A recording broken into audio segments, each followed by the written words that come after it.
భీం జిల్లా ఆసిఫాబాద్లో పోడు రైతుల ఆందోళన కొనసాగుతుంది. 3 రోజులుగా ధర్నా చేస్తున్నారు. ఇక పెంచికల్ మండలం జైహింద్పూర్లో 3వ రోజు పోడు భూముల్లోనే నిద్రించారు రైతులు. ఫారెస్ట్ అధికారులు పోడు భూములను రాత్రిపూట చదును చేస్తూ ఉండటంతో భూముల్లోనే ఉంటున్నారు. ఏళ్లుగా సాగు చేసుకుంటున్న భూములను అటవీ అధికారులు తీసుకోవడం ఏందని ప్రశ్నిస్తున్నారు పోడు రైతులు.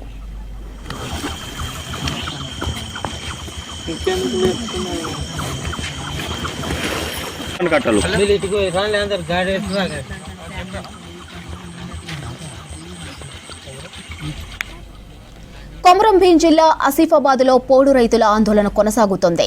3 రోజులుగా ధర్నా చేస్తున్నారు.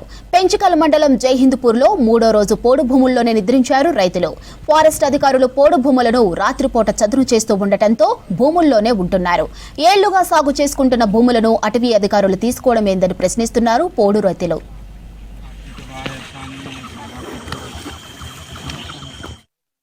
మాది మేము ఇప్పటికి 3 రోజులు నివసిస్తాను. మీడ ఏ నాయకుడు మమ్మల్ని పట్టించుకుంటూ లేడు, ఏ ప్రజాపతుడు పట్టించుకుంటూ లేడు. మేము దయచేసి న్యాయం చేయాలని కోరుకుంటాను. అయితే ఇప్పుడు రోజుకొక హాని కలుగుతుంది ఇక్కడ మా ఫారెస్టుల నుంచి. అయినా కానీ వాడు పట్టుకుంటున్న నాదులు లేడు. అయ్యా మీకు దండాలు, మీ కాళ్ళ మొక్కుతాము.